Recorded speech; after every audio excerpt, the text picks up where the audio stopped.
شاہی نے اپنی تصنیف لطیف میں اپنی باطنی شخصیت کے چند حقائق بیان فرمائے ہیں، چند سلیکٹڈ۔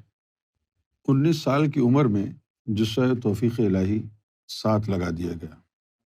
امام مہدی کا جو مرتبے کا جو تعلق ہے وہ جسہ توفیق الہی سے ہے۔ 1941 25 نومبر یہ سرکار کی تاریخ ہے برتھ ڈے کی، اور جب 19 سال کی عمر ہوئی ہے 1960 میں تو جسہ توفیق الہی کو ساتھ لگا دیا گیا۔ اور یہ 1960 جو ہے یہ امام مہدی کے ظہور کا وقت ہے۔ اگر کوئی آپ سے پوچھے کہ امام مہدی کا ظہور کب ہوا ہے تو وہ ہے 1960۔ جسہ توفیق الہی 19 سال کی عمر میں عارضی طور پر ملا تھا، 1 سال رہا، پھر 14 سال کے لیے غائب ہو گیا، اور پھر 14 سال کے بعد 1975 میں پھر دوبارہ آ گیا جسہ توفیق الہی، اور اسی کے زیر اثر لال باغ چلے گئے۔ جب 25 سال کی عمر تھی، 25 سال کی عمر میں جسہ گوہر شاہی کو باطنی لشکر کے سالار کی حیثیت سے نوازا گیا، جس کی وجہ سے ابلیسی لشکر اور دنیاوی شیطانوں کے شر سے محفوظ رہے۔ جسہ توفیق الہی اور طفل نوری ارواح، ملائکہ اور لطائف سے بھی اعلیٰ اسپیشل مخلوقیں ہیں۔ ان کا تعلق ملائکہ کی طرح براہ راست رب سے ہے، اور ان کا مقام احدیت ہے۔ 35 سال کی عمر میں 15 رمضان 1976 کو ایک نطفہ نور قلب میں داخل کیا گیا۔ کچھ عرصہ بعد تعلیم و تربیت کے لیے مختلف مقامات پر بلایا گیا۔ 15 رمضان 1985 جب آپ دنیاوی ڈیوٹی پر حیدرآباد مامور ہو چکے تھے، وہی نطفہ نور طفل نوری کی حیثیت پا کر مکمل طور پر حوالے کر دیا گیا، جس کے ذریعے دربار رسالت میں تاج سلطانی پہنایا گیا۔ طفل نوری کو 12 سال کے بعد مرتبہ عطا ہوتا ہے، لیکن دنیاوی ڈیوٹی کی وجہ سے یہ مرتبہ 9 سال میں ہی عطا ہو گیا۔ جشن شاہی منانے کی وجوہات۔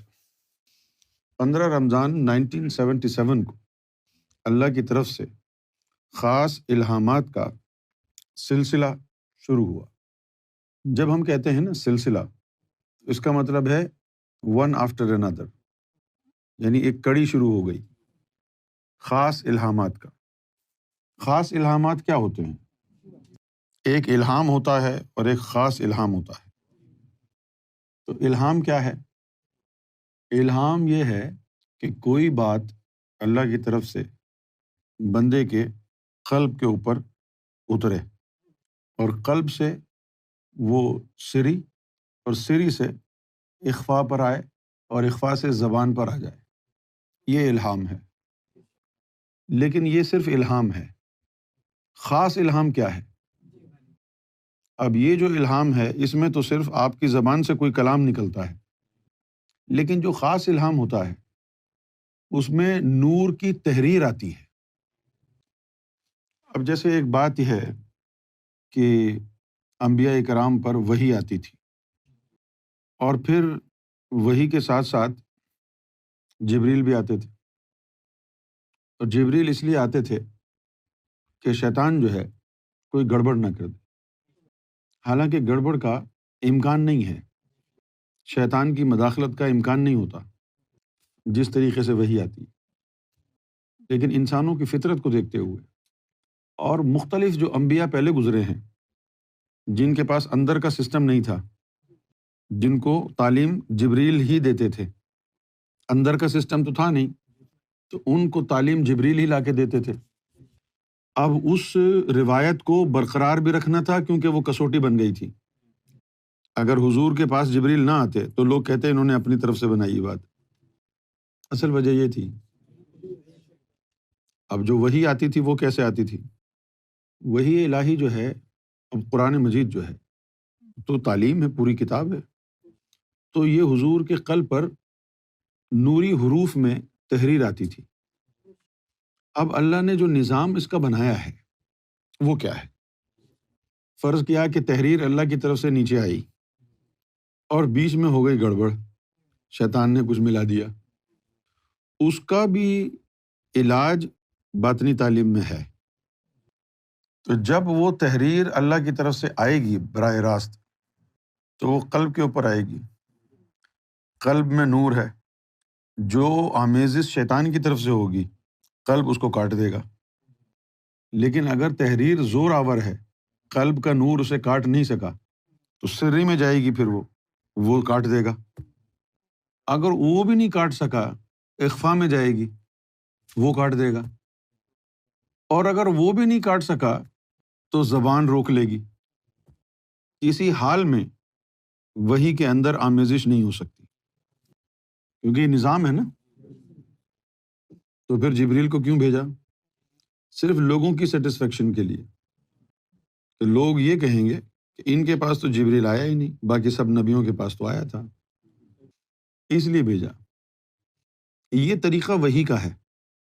لیکن اگر اس طرح کوئی تعلیم غیر نبی کے پاس آئے تو اس کو خاص الہام کہتے ہیں۔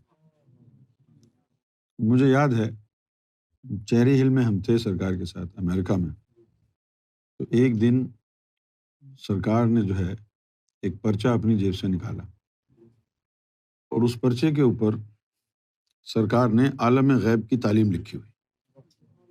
تو وہ ہاتھ میں پرچہ پکڑ کے بیٹھے، سرکار نے ہاتھ میں پرچہ پکڑا ہوا ہے یوں، اچھا وہ یوں پرچہ پکڑا ہوا ہے ہاتھ میں، ایک لائن پڑھیں، پھر آنکھ بند کر کے قلب کی طرف متوجہ ہوں، پھر دوسری لائن پڑھیں، پھر متوجہ ہوں۔ میں یہ منظر دیکھ رہا تھا، تو میں نے عرض کیا بعد میں کہ سرکار یہ کیا معاملہ تھا؟ تو آپ نے فرمایا کہ جو وہاں سے بات آئی ہے عالم غیب کی، اس کو ہم ٹیلی کر رہے ہیں۔ اب یہ جو خاص الہامات کا سلسلہ شروع ہونا ہے، اگر نبی ہو، رسول ہو، تو اس کو وحی الہی کہیں گے۔ اب میں آپ سے ایک بات اور شیئر کرنا چاہتا ہوں۔ وحی کا مطلب کیا ہے؟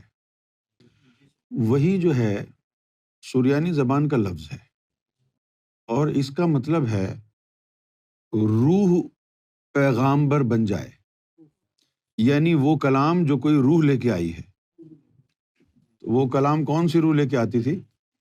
جبریل امی کی، اسی لیے اس کو وحی کہتے ہیں۔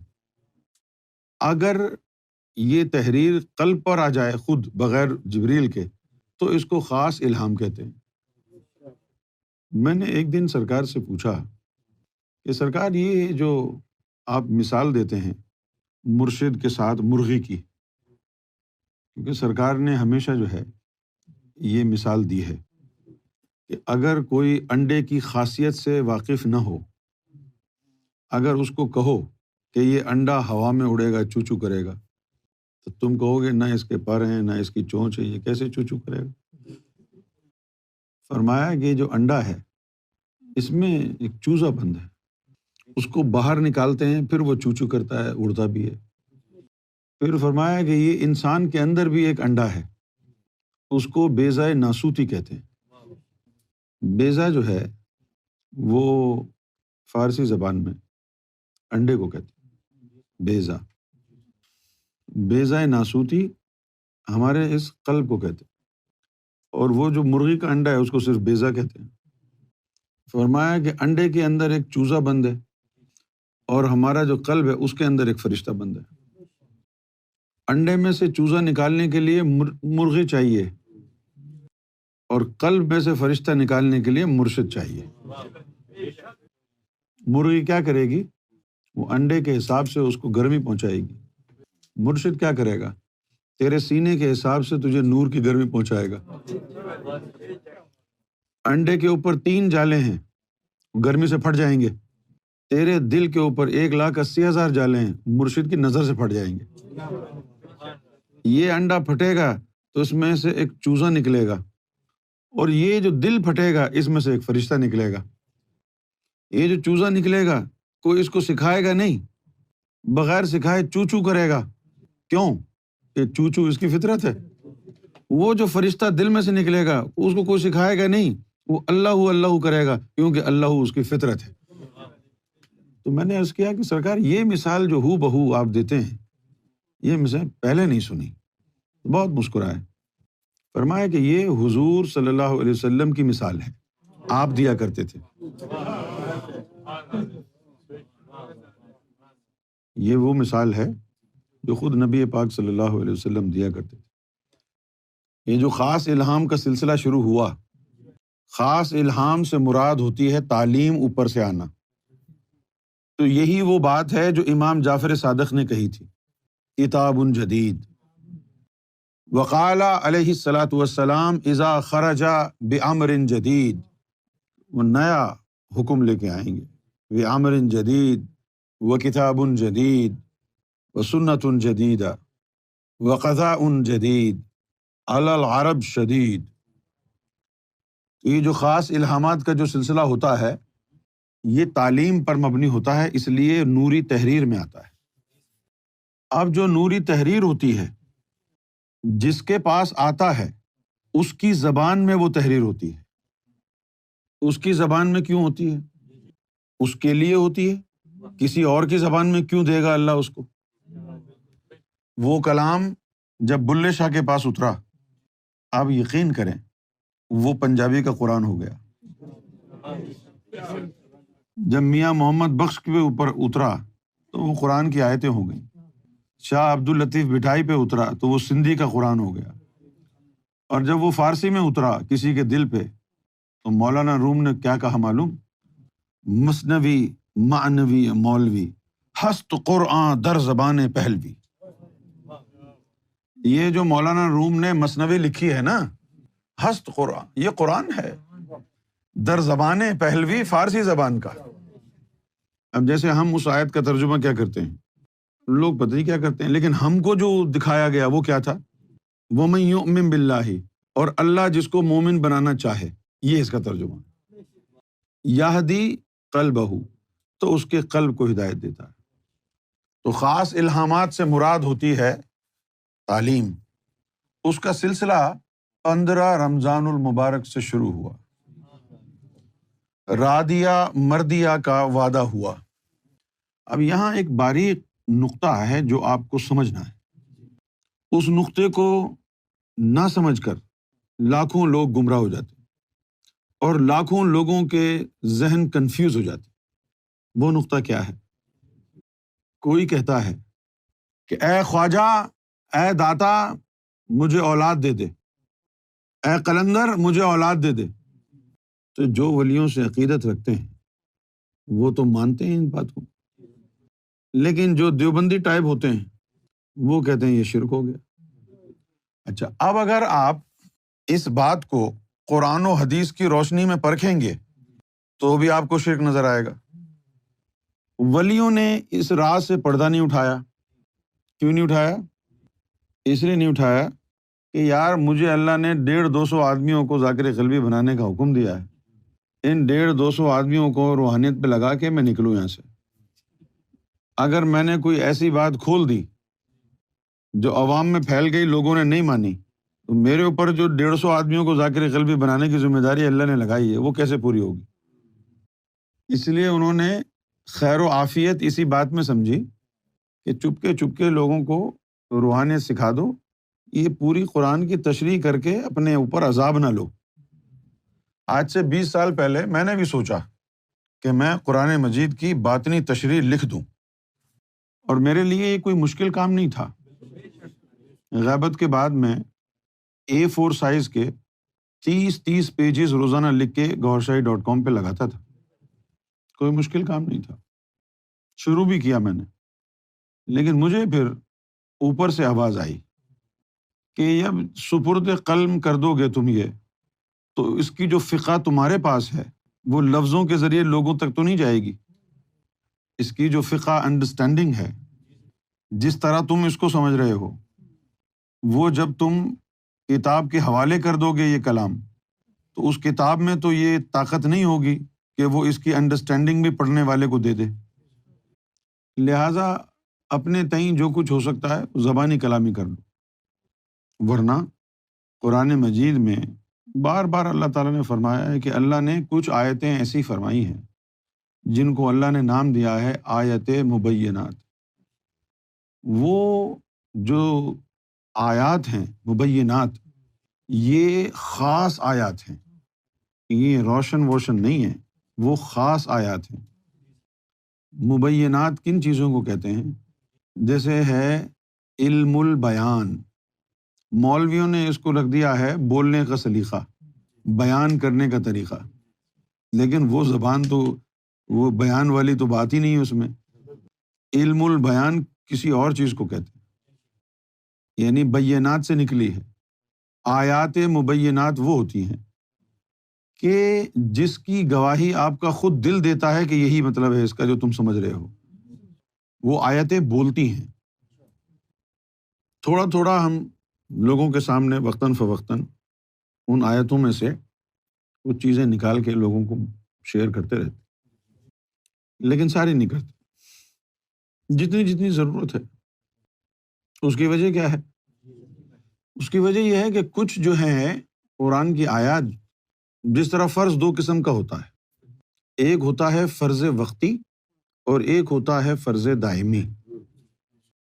دائمی کا مطلب ہے کہ ہر وقت کرنے والا، اور وقتی کا مطلب ہے مقررہ وقت پر کرنے والا۔ جیسے 5 وقت کی نماز ہے، یہ وقتی فرض ہے، اور اٹھتے بیٹھتے کروٹوں کے بل بھی میرے ذکر سے غافل نہ رہنا، یہ دائمی فرض ہے۔ ایک حدیث شریف میں آیا کہ جو دائمی فرض ادا نہیں کرتا، اللہ اس کے وقتی فرض کو قبول نہیں کرتا۔ کر لو، رکھ لو روزے اور نمازیں، جب تک دائمی فرض نہیں ہوگا نہ نماز قبول نہ روزہ قبول۔ مجھ سے دشمنی کرنے کی ضرورت نہیں ہے، یہ حدیث ہے۔ وقتی فرض اور دائمی فرض، جس طرح فرض وقتی بھی ہوتا ہے دائمی بھی ہوتا ہے، اسی طرح اللہ کا کلام بھی 2 طرح کا ہوتا ہے۔ ایک اللہ کا وہ امر، وہ حکم جو ایک مخصوص زمانے کے لیے ہے، اور دوسرا وہ جو ہر زمانے کے لیے اور ہر امت کے لیے ہے۔ جیسے باقی ساری عبادتیں ہر مذہب میں مختلف ہیں، لیکن ایک عبادت ذکر اللہ ایسی ہے جس کا مذہب سے تعلق نہیں ہے۔ ذکر اللہ کا تعلق مذہب سے نہیں ہے، تو ذکر اللہ کا تعلق کس سے ہے؟ اللہ سے۔ اس لیے اس نے کہا فاذکرونی، میرا ذکر کر، اذکرکم، میں تیرا ذکر کروں۔ یہ تو نہیں کہا کہ بھئی یہ مسلمان کو کہہ رہے ہیں یا ہندو کو کہہ رہے ہیں، یہ ذکر سب کے لیے۔ تو قرآن مجید میں کچھ آیات ایسی ہیں جن کا تعلق اسی وقت سے تھا، اور کچھ آیات ایسی ہیں جو ٹائم لیس ہیں، ان کا تعلق وقت سے نہیں ہے۔ تو جو ٹائم لیس آیات ہیں ان کی تشریح ہم بیان کرتے ہیں، اور قرآن کی جن آیات کا کسی مخصوص زمانے سے تعلق رہا اس کے بعد وہ لاگو نہیں ہوتی، اس کا تشریح بیان کرنے کی ضرورت ہی نہیں۔